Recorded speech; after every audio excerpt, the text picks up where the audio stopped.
আসসালামু আলাইকুম ওরহমতুল্লাহি বারাকাতু।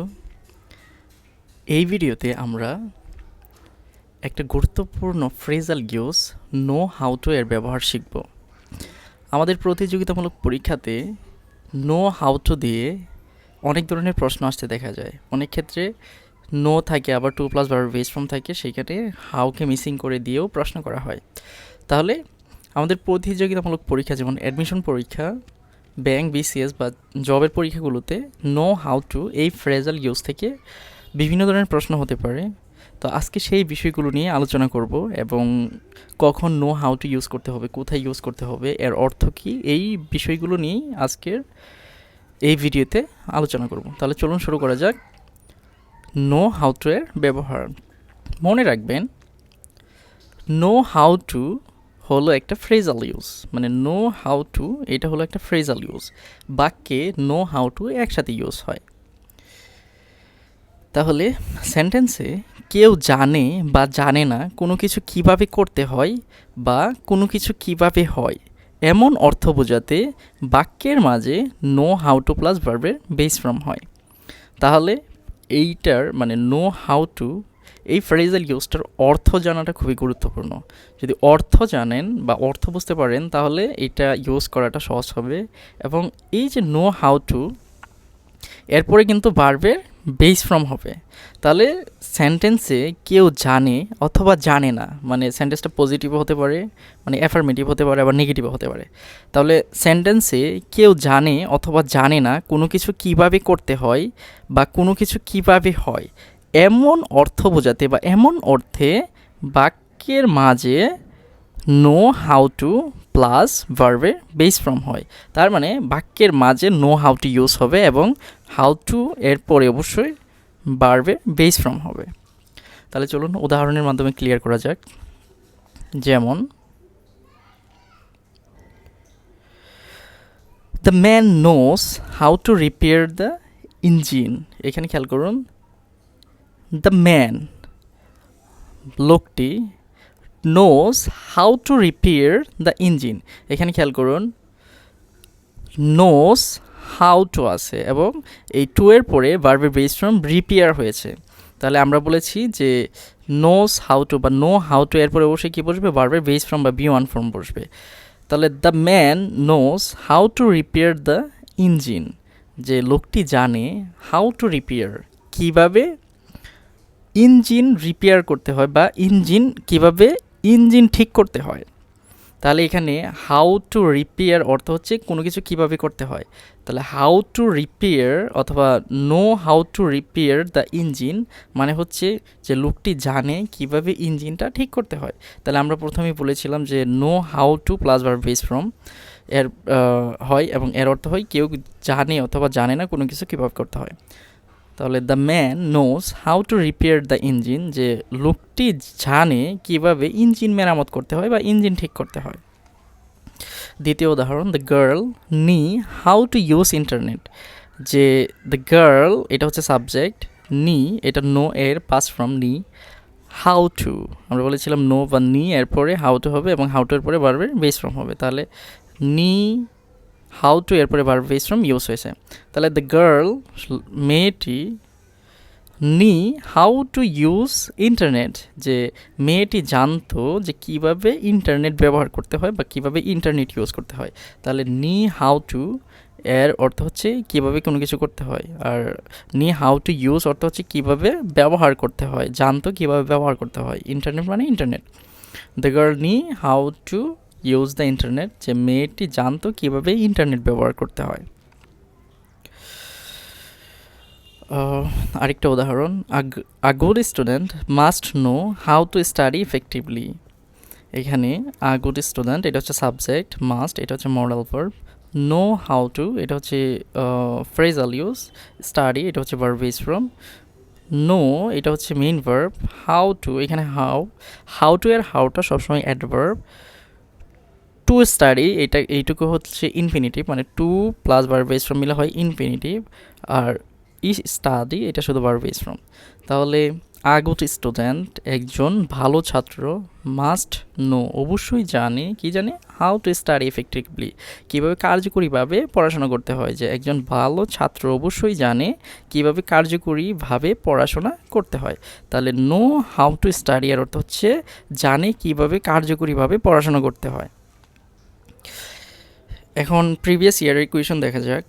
এই যে প্রশ্নটা এটা প্রিভিয়াস ইয়ার কোয়েশন বা উপরে যে প্রশ্নগুলো ব্যাখ্যা করা হয়েছে এগুলো প্রত্যেকটা প্রিভিয়াস ইয়ারের কোয়েশন।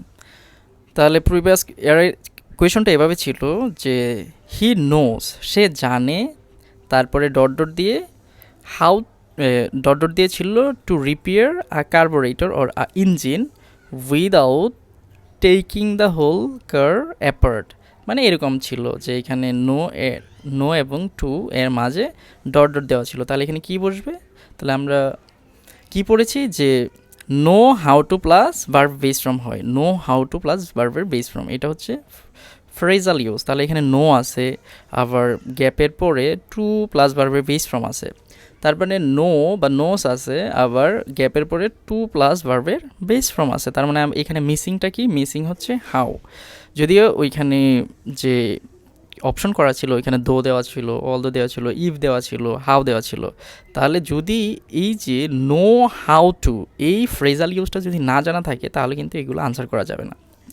তাহলে অবশ্যই এটা জানতে হবে যে he knows how to repair, যে সে জানে কিভাবে মেরামত করতে হয় আ কার্বোরেটর অথবা একটা engine without taking the whole car apart, যে পুরো গাড়িটা না খুলে কি সে জানে কিভাবে একটা কার্বোরেটর বা ইঞ্জিন ঠিক করতে হয়। তাহলে এখানে নো হাউ টু রিপেয়ার অর্থ হচ্ছে জানে কিভাবে রিপেয়ার করতে হয়।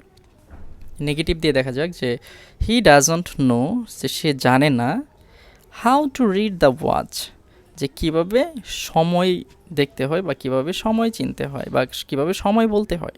তাহলে হি ডাজন্ট নো সে জানে না। প্রথমে আমরা বলেছিলাম যে কেউ জানে অথবা জানে না, মানে এটা অ্যাফার্মেটিভও হতে পারে নেগেটিভও হতে পারে, এটা হচ্ছে negative. He doesn't know how to read the watch, যে সে জানে না, নো সে জানে না how to read the watch কীভাবে সময় বলতে হয় বা সময় দেখতে হয় বা সময় চিনতে হয়। এখানে খেয়াল করুন নো আছে এবং হাউ টু আছে, নো হাউ টু এর পরে ভার্বের বেস ফর্ম রিড বসেছে। তাহলে নো হাউ টু অর্থ হচ্ছে জানে কিভাবে সময় বলতে হয়, আর doesn't know how to read the watch অর্থ হচ্ছে সে জানে না, he doesn't know how to read the watch অর্থ হলো সে জানে না যে কিভাবে সময় বলতে হয় বা সময় চিনতে হয়। অক্সফোর্ড অ্যাডভান্স লার্নার্স ডিকশনারি থেকে কিছু উদাহরণ দেখে নেওয়া যাক। অক্সফোর্ড অ্যাডভান্স লার্নার্স ডিকশনারি থেকে এই উদাহরণগুলো নেওয়া হয়েছে। তাহলে চলুন উদাহরণগুলো দেখে নেওয়া যাক। Do you know how to deactivate the alarm? এখানে খেয়াল করুন প্রশ্ন করা হচ্ছে যে ডু ইউ নো তুমি কি জানো, ডু ইউ নো তুমি কি জানো হাউ টু ডিঅ্যাক্টিভেট কীভাবে ডিঅ্যাক্টিভেট করতে হয় বা থামাতে হয় দ্য অ্যালার্মকে। তাহলে এখানে খেয়াল করুন নো হাউ টু এরপরে ভার্ব বেস ফর্ম ডিঅ্যাক্টিভেট আছে। তাহলে do you know how to deactivate the alarm, যে তুমি কি জানো কীভাবে অ্যালার্ম ডিঅ্যাক্টিভেট করতে হয়। তাহলে no how two plus verb base form এর অর্থ হচ্ছে জানো কীভাবে কি করতে হয় বা জানে কীভাবে কি করতে হয়। She doesn't know how two behave in public, এটার অর্থ হচ্ছে সে জানে না কিভাবে পাবলিকের সাথে বা সবার সাথে ভালো আচরণ করতে হয় বা কীভাবে আচরণ করতে হয়। তাহলে শি ডাজন্ট নো সে জানে না হাউ টু বিহেভ কীভাবে বিহেভ করতে হয় বা ব্যবহার করতে হয় ইন পাবলিক, যে পাবলিকলি বা সকলের সামনে কীভাবে ব্যবহার করতে হয়। তাহলে এখানে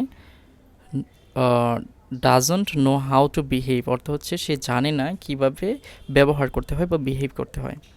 আরেকটা উদাহরণ, even at my advanced age I still know how to enjoy myself, যে ইভেন এমনকি অ্যাট মাই অ্যাডভান্স এজ, যে আমার এই বয়সেও আই স্টিল নো আমি জানি how to enjoy myself কীভাবে নিজেকে নিয়ে মানে নিজেকে এনজয় করতে হয়।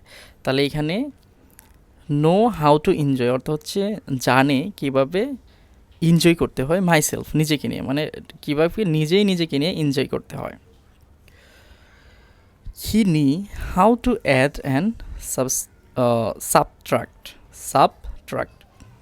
He knew how to add and subtract মানে হচ্ছে বিয়োগ করা, অ্যাড অর্থ হচ্ছে যোগ করা। তাহলে হি নি সে জানতো, হাউ টু অ্যাড কীভাবে যোগ করতে হয়, অ্যান্ড সাবট্রাক্ট কীভাবে বিয়োগ করতে হয়। তাহলে নি হাউ টু প্লাস ভার্বের বেস ফ্রম নি হাউ টু অর্থ হচ্ছে যে জানতো কিভাবে যোগ করতে হয় বা বিয়োগ করতে হয়। তাহলে he knew how to add and subtract, যে সে জানে কিভাবে যোগ করতে হয় বা কিভাবে বিয়োগ করতে হয়, বা সে জানতো কিভাবে যোগ বা বিয়োগ করতে হয়। তাহলে যদি সামারিটা না হয়, নো হাউ টু, এটা হচ্ছে একটা phrasal use. No how to এরপরে কী বসবে, অবশ্যই একটা ভার্বের বেস ফর্ম বসবে। এর অর্থ কী হবে, কেউ জানে অথবা জানে না কোনো কিছু কীভাবে করতে হয়, এটা হচ্ছে অর্থ। The man knows how to repair the engine, যে লোকটি জানে কীভাবে ইঞ্জিন মেরামত করতে হয়। এরকমভাবে প্রত্যেকটা উদাহরণ দেওয়া আছে। আশা করি এই বিষয়টা আপনাদের ক্লিয়ার। এই বিষয় এর উপরে যদি এক্সামগুলোতে কোনো প্রশ্ন আসে, আশা করি আপনারা এই ধরনের প্রশ্নগুলোর উত্তর করতে পারবেন। সো আজকে এই পর্যন্তই। নেক্সটে কথা হবে নতুন কোনো টপিক নিয়ে। সেই পর্যন্ত ভালো থাকুন। আসসালামু আলাইকুম ওয়া রাহমাতুল্লাহি ওয়া বারাকাতুহু।